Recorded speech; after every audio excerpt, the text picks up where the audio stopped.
बोलती पुस्तके. ज्यांना वाचनाचा नाद त्यांना बोलती पुस्तके घाली साद. आमचं चॅनल सबस्क्राईब करा आणि सबस्क्राईब करायला इतरांनाही सांगा. नमस्कार श्रोते मित्रो, बोलती पुस्तके सादर करीत आहे लेखक प्राचार्य शिवाजीराव बागल लिखित कादंबरी भंगलेलं स्वप्न, भाग 10. जाणाऱ्या आईबाबांच्या पाठमोऱ्या आकृतीकडे आनंद अपराधी भावनेनं पाहत राहिला. आनंदचं डोकं सुन्न झालं होतं. त्याला काहीही सुचत नव्हतं. जास्त ताणावं तर तुटेल याची भीती आनंदला होती. मान अपमान गिळून गप्प बसावं लागत होतं. पूर्वीची सोनम राहिली नव्हती. माझ्या परिस्थितीचा गैरफायदा घेत तिनं डोक्यावर मदतीचा हात ठेवला आणि तिथेच संपूर्ण आयुष्याचा घात झाला. बाहेर समाजात एक हुशार बुद्धिमान डॉक्टर म्हणून मला मान सन्मान आहे, परंतु वैयक्तिक आयुष्यात, घरी, कौटुंबिक जीवनात क्षणोक्षणी अपमानित व्हावं लागत आहे. सोनम तर एकही संधी सोडत नाही. जीवनात पूजा आली असती तर माझं भावविश्व समृद्ध झालं असतं, सुखी झालो असतो आपण. पण माझ्या मनाचा कोतेपणा नडला. तेव्हा पूजाच्या प्रस्तावाला नकार दिला आणि घमेंडखोर सोनमची धोंड कायमची गळ्यात घेऊन बसलो. हल्ली तर सोनमनं उच्छादच मांडला आहे. तिचं बेताल वागणं, बोलणं, इतर डॉक्टरांजवळ खिदळणं, वरचेवर पाटील डॉक्टरशी तिची वाढलेली जवळीक. सोनम तिच्या जीवनाला वेगळं वळण तर लावू पाहत नाही ना. मी सतत नमते घेतो, तडजोड करतो, पण ती सतत एकेरीवर येते. तिचं नकली प्रेम, बेगडी प्रेम मला कधी कळलंच नाही. आईबाबांना काय वाटलं असेल? खरंच माझं चुकलं. बाहेर वाच्यता नको, चार चौघात तमाशा नको. तसेच पंकजच्या भवितव्यासाठी शांत राहणं, गप्प बसणं केव्हाही चांगलं. असं म्हणत आनंद वारंवार आपल्या मनाची समजूत घालत होता. जन्मदात्या आईबाबांना आपण बंगल्यात एक दिवसही ठेवू शकलो नाही. हा बंगला दौलतरावाचा, हे हॉस्पिटल दौलतरावाचं, ही इस्टेट धनदौलत दौलतरावांची. मग माझं काय? गरज सर्व आणि वैद्य मरू. तसाच प्रसंग आला तर सोनम मला झुरळासारखं झटकून टाकेल. त्यापेक्षा केवळ पंकजसाठी घोरपडी बाई तुझीच पाठ मऊ म्हणतच मला गप्प राहावं लागणार आहे. आयुष्यभर मनावर लादलेलं ओझं घेऊन जगावं लागणार आहे. तोडताही येत नाही आणि सोडताही येत नाही. कान कापलेल्या कुत्र्यागत माझी अवस्था झाली आहे. माझं दुःख, माझी व्यथा कोणाला सांगू? म्हणत उशीत तोंड खुपसून आनंद ढसा रडत होता. एसटीतून गावाकडे परतताना सदा किंवा मालन दोघंही तोंडातून एक अवाक्षरही न काढता सीटवर बसले होते. मालन धावत्या गाडीतून धावतं जग पाहत होते, तर विचार करून सदाचं डोकं गरगरल्यासारखं झालं होतं. म्हणून सदा बसल्या जागी डोळं झाकून आपल्या कर्माचं, प्रारब्धाचं काय चुकलं, परिस्थितीला कसं कसं तोंड दिलं, मुलांचं शिक्षण कसं पूर्ण केलं, किती कष्ट घेतले याचा धावता आढावा घेत होता. मनातल्या मनात चिंतन करत होता. आपल्याला वारस असूनही बेवारसपणे राहण्याची आपल्यावर वेळ आली आहे. सदा आपल्या नशिबाला दोष देत बसला होता. बाजारपेठेतून भाजीपाला व इतर किराणा माल आणण्यासाठी सदा नेहमीप्रमाणे सायकलवर गेला. घरी परत येत असताना हिरो गाडी सुसाट वेगाने येत होती. एका नगरसेवकाचं हुलतार स्वभावाचं पोरग वेडीवाकडी वळणं घेत गाडी पळवत होतं. जवानीचा कैफ अंगात असल्यानं समोरच्या माणसांचा विचार न करता भरधाव मोटरसायकल पळवत होतं. ओव्हरटेक करण्याच्या नादात सदाच्या सायकलला जोरात धडक दिली.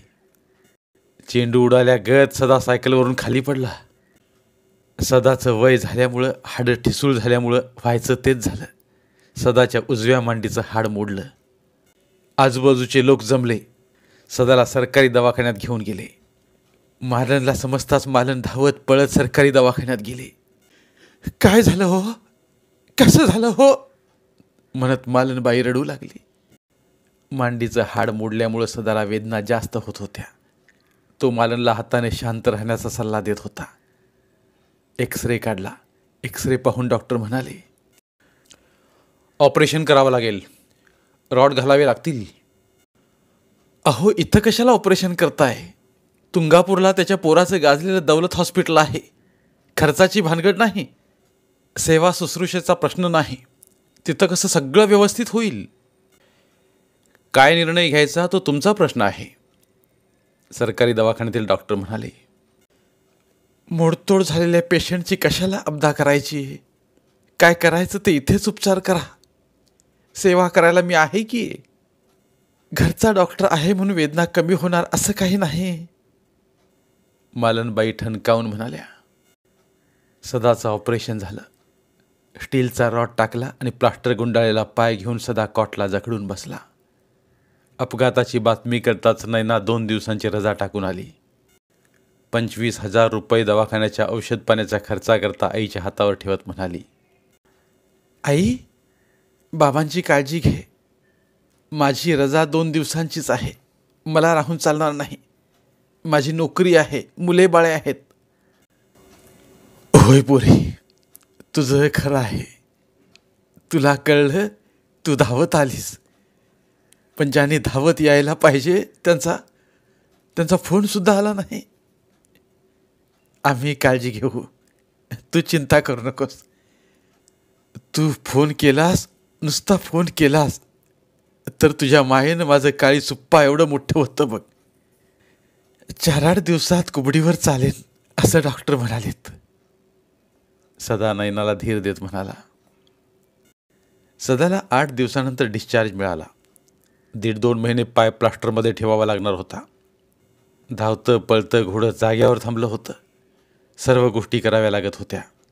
सदाचे मित्र, समवयस्क मंडळी सदाला भेटायला यायची. त्यांच्याशी बोलण्यात, गप्पा टप्पा मारण्यात सदाचा वेळ जात होता. पण जवळ कोणी नसलं म्हणजे सदाच्या डोक्यात विचारांचं अविचारांचं थैमान चालू व्हायचं. आनंदचा फोन आला. तो फोनवरून बोलत होता. हॅलो बाबा, कसे आहात? मी आनंद बोलतोय. तुला बाबांची लवकर आठवण झाली म्हणायची. तुझे बाबा कॉटवर पडून आराम करताहेत, मालनबाई तुटक बोलल्या. बाबांची तब्येत बिघडली आहे का? ते आराम करताहेत म्हणतेस म्हणून विचारलं. त्यांना आता सक्तीचा आराम आणि विश्रांती घ्यावी लागणार आहे. कुणी मोटरसायकलवाल्यानं धडक दिली. सायकलवरून खाली पडले. त्यांच्या उजव्या पायाची मांडी मोडून अंथरुणाला खिळून बसलेत. आणि आता तू चौकशी करतोयस? अगं आई, मला कळवायचं तरी होतं. एकतर तुझा फोन कायम बिझी. गावातल्या मास्तराकडून पत्रे पाठवली, पण एकाही पत्राचं उत्तर दिलं नाही. बाळांनो, तुमची चूक नाही रे. तुम्हाला जन्म देऊन आमची चूक झाली. लोक म्हणतात वंशाला दिवा असावा, पण आमच्या दिवट्या चिरंजीवांना आई बाबांचं मोल नाही, माया नाही. तुमच्या दिपवणाऱ्या वैभवापुढं आम्ही कवडी मोल आहोत रे. एक मुलगा घर जावई होऊन बायकोचा नंदी बैल होऊन बसलाय, तर दुसरा परदेशी जाऊन परदेशी बाईंची संसार थाटून बसलाय. भरपूर कष्ट करून तुम्हाला शिकवलं आणि आमच्या नशिबी डोळं गाळत बसायची वेळ आली. मालनबाई संतापून दुःखावेगानं आनंदबरोबर फोनवरून बोलत होत्या. आई, तुझं संतापणं रागावणं बरोबर आहे. मी तरी काय करू? खूप इच्छा असूनही येणं झालं नाही. कधी कधी वाटतं त्यांच्या गुलामीत लाचारीत राहण्यापेक्षा सरळ निघून यावं. पण पंकजच्या प्रेमामुळं मी गुंत्यात अडकून पडलोय. खरंच आई, तुझं पत्र मिळालं असतं तर धावत आलो असतो मी. असू दे, राहू दे. तुझ्या संसारात तू सुखी राहा आणि पंकजकडे लक्ष राहू दे. पैसा, इस्टेट, धनदौलत जाग्यावरच राहणार आहे. कोणी आपल्या मड्यावर बांधून जाऊ शकत नाही. आहे तोपर्यंत आई वडिलांची माया. वृक्ष उन्मळून पडल्यानंतर मग कोणाची छाया मिळेल, कोणाची माया मिळेल? व्यवहारावर आणि कोरड्या मायेवर जग चालत नाही बाळा. त्यात मायेचा भावनिक ओलावा असावा लागतो. आई, तुझ्या भावना मी समजू शकतो. बाबांचा पाय लवकर बरा होईल, ते पूर्ववत चालू शकतील, हिंडू फिरू शकतील. मी स्ट्रॉंग औषध गोळ्या पाठवून देतो, शिवाय खर्चाला पैसेही पाठवून देतो. आई, काळजी घे, फोन ठेवतो म्हणत मोबाईल स्विच ऑफ केला. आनंद पाठीमागे वळून पाहतो तर काय, सोनम चोर पावलाने येऊन त्याचं फोनवरचं संभाषण ऐकत होती. आनंद मनात दचकलाच. म्हणजे तुला तुझ्या आईबाबांचा चांगलाच पुळका आलाय म्हणायचं? केव्हापासून फोनवर बोलतोयस? एवढं आईबापाविषयी प्रेम उतू चाललं असेल तर जाऊन कडकडून मिठी मारायची. सोनम, पुरे झालं. तुझ्याशी वाद घालायची माझी इच्छा नाही. माझ्या बाबांचा पाय मोडला आहे, ते अंथरुणावर खिळून पडलेत. आईने 10 पत्रे पाठवली, पण मला एकही पत्र मिळालं नाही. याचा अर्थ काय? पत्र आली होती, नेहमीचं रडगाणं होतं. पाय मोडलाय, भेटायला ये, भेटायला ये, उपचाराची काहीतरी सोय कर.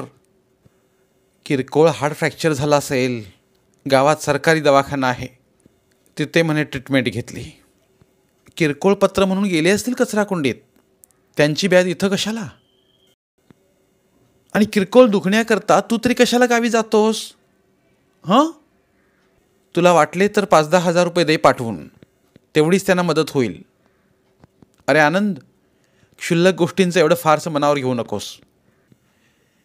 एवढा चेहरा पाडून बसायला अजून काही ते गेले नाहीत, चांगले ठणठणीत आहेत. तुला काय बोलायला लाज लज्जा आहे का? बेशरमपणे बोलते आहेस तू. कसं बोलावं, काय बोलावं याचं जरा भान ठेव. माझी लाज लज्जा काढतोयस, मला बेशरम म्हणतोयस? अरे अरे, तुझं अस्तित्व माझ्यामुळं आहे. हाड म्हटल्यावर कुत्रं देखील बाजूला जातं. तू आमच्या प्रॉपर्टीवर मजा मारणारा, लाळघोटेपणा करणारा लाचार कुत्रा आहेस, कुत्रा. कुत्र्याला किंमत द्यायची किंवा पाठीत टिकारनं मारून हकलून द्यायचं हे मी ठरवते. मी. माझी लाज लज्जा काढून मला बेशरम म्हणतोयस? मूर्ख कुठला. तुझ्यामुळे माझं अडून राहील या भ्रमात राहू नकोस. माझ्याकडे सौंदर्य आहे, पैसा आहे, धनदौलत आहे, प्रॉपर्टी आहे. अरे तूच काय, पण तुझ्यासारखे 56 डॉक्टर माझ्याकडे गोंडा घोळत येतील. आपली अवकात ओळखून राहायचं, समजलं? मी स्वतंत्र विचारांची आहे, मनमानी स्वभावाची आहे. मी घमेंडखोर आहे, अहंकारी आहे, हे तुला पूर्वीपासून माहीत आहेच. तरी सुद्धा तू लाचार झालास, माझी गुलामी पत्करलीस. याद राख, याद राख. बऱ्या बोलानं राहा, नाहीतर तू केव्हाही जाऊ शकतोस. तुला कोणी बिलकुल अडवणार नाही. सोनम आनंदवर आग पाखड करीत होती. आनंदला सोनमचा भयानक राग येत होता, परंतु कायद्याने हात बांधले होते. सोनमवर हात उचलता येत नव्हता, कारण ती भलताच कांगावा करेल. मुळातच ती फटकळ तोंडाची आहे. लोक मलाच दोष देतील, हे सर्व सहनही होत नाही आणि सांगताही येत नाही. तोंड दाबून बुक्क्यांचा मार सहन करावा लागत होता. इलाज नव्हता आणि माझ्या असहाय्य आगतिक परिस्थितीचा सोनम पुरेपूर फायदा घेत होती. आपण असे कसे चुकत गेलो, सोनमच्या मोहात कसे फसत गेलो, याचा पुन्हा पुन्हा गादीवर पडून आनंद एकसारखा विचार करीत होता. सदाच्या पायाचे प्लास्टर काढले. सदा काठीवर हळूहळू लंगडत लंगडत चालत बाहेर झाडाखाली असल्या कट्ट्यावर बसायला जायचा. तुकादादा, जनुदाजी, हनुमा, आप्पा तिथे येऊन गप्पा मारायचे. त्यांच्या गप्पांत सदाचाही छान वेळ जायचा. सदा, एवढं पैसे घरात कुठं ठेवतोस? तुला मिळणारी पेन्शन, रमेश जर्मनीतून फॉरेन मनी पाठवित असणार, आदनंमधनं पोरगी पैसे देणार, आणि थोरल्या पोराचं तर भलं मोठं दौलत हॉस्पिटल आहे. सदा, तू नशिबवान. एवढा गडगंज माणूस आहेस आणि इथं सकाळ संध्याकाळ लंगडी घालतोय. जनुदाजी चेष्टेच्या सुरात म्हणाले. तसं नव्ह सदा, मला काय म्हणायचं आहे, नवरा बायको विमानात बसून जर्मनीला जावा की, तिकडचा परदेश बघावा, तिकडच्या हकीकती 12 भानगडी आम्हाला सांगाव्यात. इथंच लंगडं घोडं होऊन मालनला तंगडं मारत बसलंय. लंगडं मारते तंगडं रे दादा, लंगडं मारते तंगडं. असं तुकादादानं म्हणताच हनुमाप्पा जनुदाजी खुदुखुदू हसत बसले. सदा त्यांच्या हास्यात सामील झाला. त्याचं काय, सदा कार्टून करून प्रपंच करणारा माणूस. विमानाचा विनाकारण खर्च नको म्हणून इथंच पाटलाच्या इनामातनं फेरी मारून येणार आणि इथं बसून इकडच्या तिकडच्या फलकांड्या मारणार आणि आम्हाला खुळ्यात काढणार. हनुमाप्पा म्हणाले, सदामध्ये न्याट होतं, कष्ट करायची हिंमत होती. भाद्रानं पोरं शिकवली, पोरं पण भाद्दार निघाली. शिकून मोठ्या हुद्द्यावर गेली, कमावती झाली. आता खोऱ्यानं पैसा वडत्या ती. पोरं शिकवायला पण अक्कल लागते, अक्कल. काळारामा म्हणाला, लय शिकवलं म्हणजे पोरांना सुनांना शिंग फुटत्या ती शिंग आपल्यावर उगारत्या ती. म्हातारपणी गप गुमान खात बसायचं, नाहीतर सासू सुनांच्या धिंगाण्यात आपला पार बुकना पडतो. तंबाखूची पिचकारी हाणत तुकादादा म्हणाला, सदाला असली कटकट नाही, जावाजावांचं भांडण नाही, सासू सुनांची कटकट नाही. म्हातारपणात दोघंच राजा राणीसारखं गुलू गुलू बोलत बसत्यात. सदा कसा गालातल्या गालात हसतोय बघ. जनुदाजी असं म्हणता सर्वांच्या हास्याचा एकच खळखळाट झाला. मित्रांच्या चर्चेत सदा क्षणभर सुखावून गेला होता. आपलं दुःख व्यथा आपल्यालाच माहीत. जगाच्या दृष्टीनं मी सुखी होतो, मी कर्तव्यदक्ष बाप होतो. मालन अडाणी असली तरी आदर्श माता होती. गावच्या ग्रामस्थांनी व तरुण मंडळाने आदर्श माता पिता म्हणून आमचा गुणगौरव केला होता. तो पुरस्कार आम्ही आनंदाने मिरवला होता.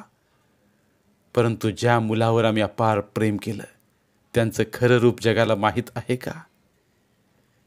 माहीत नाही तेच चांगलं. आपण आपलं दुःख आपल्याच मनाला सांगायचं, चार चौघात व्यक्त करायचं नाही. मालन सावलीसारखी माझ्या पाठीशी उभी आहे तोपर्यंत खरंच मला चिंता नाही. मालनबाई काळजीनं खंगल्या होत्या. त्यांनाही आता उठबस होत नव्हती. गुडघे मेटाकुटी झाले होते, वजन वाढले होते, बीपीचा त्रास होत होता, अधूनमधून चक्कर येत होते.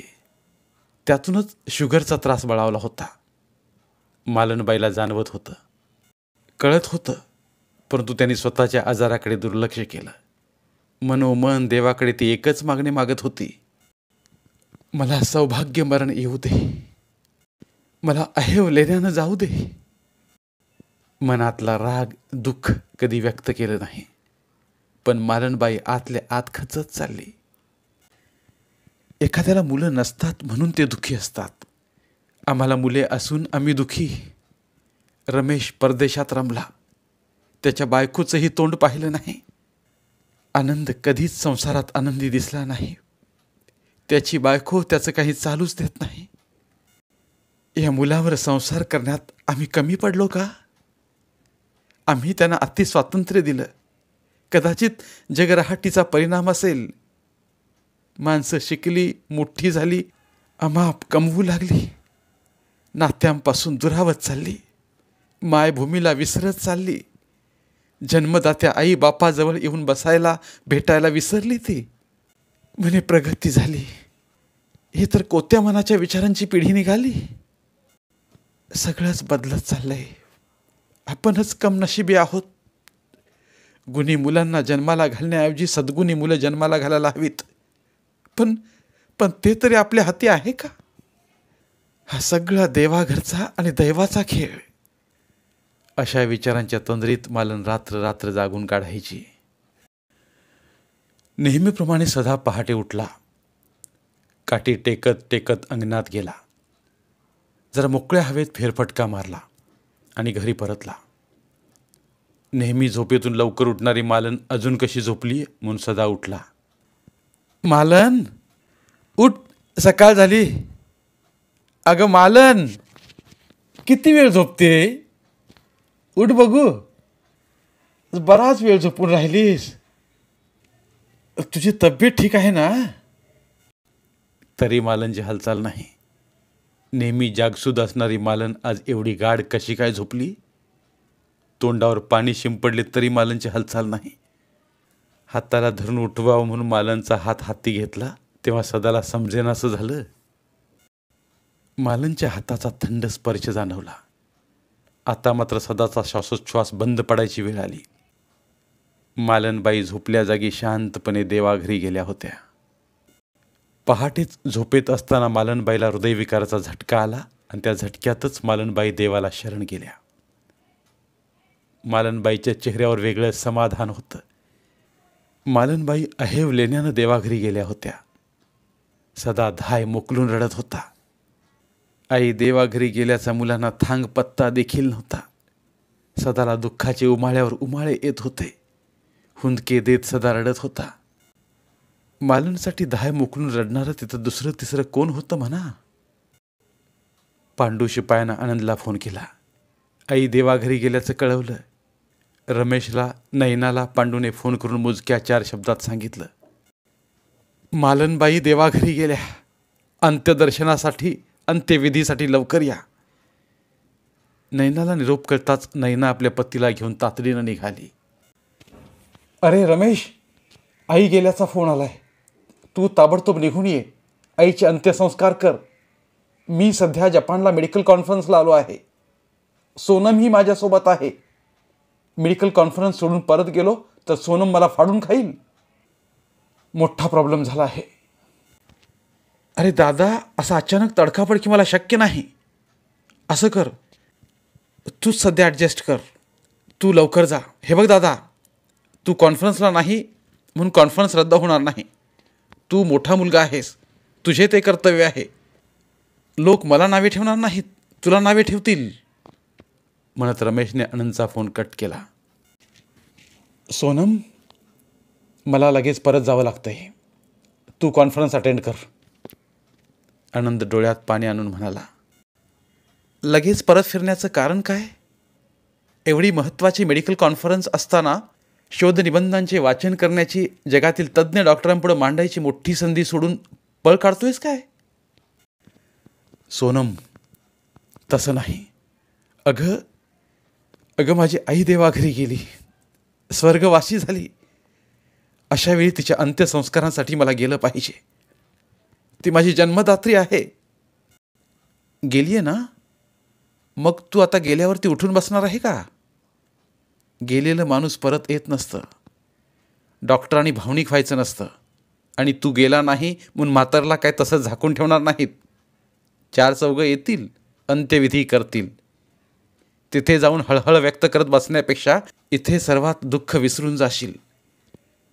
तिथे गेल्यावर आईच्या 10व्याला 12व्याला जाऊन ये. तुला नको कोण म्हणतंय? कॉन्फरन्स झाल्याशिवाय परत फिरायचं नाही. तुझी एकट्याचीच आई मेली नाही. जगात आजपर्यंत अनेकांच्या आया मेल्या आहेत. क्षणभर तिची आठवण कर. तिला सुखशांती लाभावी म्हणून देवाकडे प्रार्थना कर. इथे हात जोडले काय आणि तिथे हात जोडले काय, सारखंच आहे, म्हणत सोनमने नकार घंटा वाजवली. सोनम पुढे आपलं काही चालत नाही हे आनंदला आजपर्यंतच्या अनुभवावरून माहीत होतं. त्यामुळं अश्रू गाळत आनंद गप्प बसला. रमेश किंवा आनंदची वाट पाहण्यात अर्थ नाही. त्यांचं काही खरं नाही. दिवसभर वाट बघितली. प्रेत ताटकळत ठेवण्यापेक्षा अंत्यसंस्कार केलेले बरे. शेजारी पाजारी म्हणू लागले. अहो, पण वारस मुलगा असताना शिकाळी कोण धरणार? पाणी कोण पाजणार? हा मूळ मुद्दा आहे. एक जण म्हणाला. सदा करेल. मुले जाग्यावर नाहीत. ते कधी येतील याची गॅरंटी नाही. तोपर्यंत प्रेताला राखत बसावं का? दुसरा म्हणाला. अहो, सदाला नीट चालताही येत नाही. शिकाळी धरून कसा चालेल? वंशाला पोरं असताना बापानं शिकाळी धरावी? हे काही नियमाला धरून नाही. लक्ष्मण तात्या म्हणाला. पोरगाच शिकाळी धरायला असावा हे कुठल्या नियमात लिहून ठेवलंय काय? उगाच काहीतरी खुसपाट काढत बसताय. ती पोरगी आलेली आहे. पोराचा मान पोरला देऊया. नैना शिकाळी धरल, पाणी पाजल अंत्यसंस्कार करील. पोरं भडवी पैशा मागे धावत सुटल्या ती. त्यांना माया असती तर पळत आली असती. नैना कशी धावत आली? लेकीशिवाय माईची कड नाही. 50 मैलावरनं मालनसाठी नैना हंबरडा फोडत आली. पोरं बाईल भाडी निघाली. शेवटच्या क्षणाला देखील आली नाहीत. नैनाला अधिकार आहे. नैनाच सर्व सोपस्कार पार पाडेल. तुकादादानं स्पष्ट शब्दात सांगितलं. नैनानं लोकांच्या सूचनेनुसार आईवर अंत्यसंस्कार केले. जन्मदात्या आईला नैनानं भरल्या डोळ्याने अखेरचा निरोप दिला. इतर माणसं हळहळ व्यक्त करत आपापल्या घरी निघून गेले. सदाच्या डोळ्यातील अश्रूंचा ओघ आटत नव्हता. मूकपणानं सदा आपले दुःख गाळीत होता. अखेरच्या क्षणी सुद्धा मुलं नाहीत. काय वाटलं असेल त्या माऊलीला? चित्ता मेल्यावर जाळते, परंतु चिंता जिवंतपणे आतून जाळत असते. सदा आतून पोखरत पोखरत चालला होता. प्रचंड मानसिक ताण येत होता. जिच्याजवळ बसून सुख दुःख व्यक्त करायचं तीच देवाघरी निघून गेली. आता माझ्या जगण्याला कवडी मोल किंमत उरली. ज्याची बायको मेली त्याची अक्कल गेली म्हणत सदा भ्रमिष्ठासारखा एकटाच बडबडत फिरत होता. पेरलं एक आणि उगवलं एक. देवा, असा कसा प्रारब्धाचा खेळ मांडलास? माझ्या जिद्दीचा, कष्टाचा, सदाचाराचा खेळ खंडोबा केलास. आयुष्यभर जपलेल्या ध्येयाचा, मायेचा, विचारांचा, माझ्या तत्वांचा पार इस्कूट केलास. इस्कूट झाला. आंब्याच्या सुखद सावलीची अपेक्षा केली होती, पण दुर्दैवाने काटेरी निवडुंगाच्या विजनवासात राहण्याची सदावर वेळ आली. करायला गेलो एक आणि झालं भलतंच. पेरलं एक, उगवलं एक. सगळीकडे अंधार. जन्माचा, संसाराचा, प्रारब्धाचा इस्कूट झाल्यानं भरकडत वैरान माळरानावर केव्हा, कधी, कुठे सदा गायब झाला. कुणालाच थांग पत्ता लागला नाही. आणि भौतिक सुखाला हपापलेल्या मुलांनीही कधी शोध घेतला नाही. धन्यवाद. आज इथे प्राचार्य शिवाजीराव बागल लिखित भंगलेले स्वप्न या कादंबरीची सांगता होत आहे. अभिवाचनाबद्दल अभिप्राय किंवा कोणतीही सूचना असल्यास आमच्या 9960120521 या नंबरवर संपर्क साधावा. पुन्हा भेटूया एका नवीन कादंबरीसोबत. मराठीतील प्रतिभावंत लेखकांचं साहित्य, कथा, कादंबऱ्या ऐकण्यासाठी आमचं बोलती पुस्तके हे चॅनल सबस्क्राईब करा. आणि मराठी साहित्याचा प्रसार करण्यासाठी प्रत्येक मराठी माणसाला सबस्क्राईब करण्यासाठी आवाहन करा. आणि बोलती पुस्तके या साहित्य चळवळीत सहभागी व्हा. आपले पुन्हा एकदा धन्यवाद.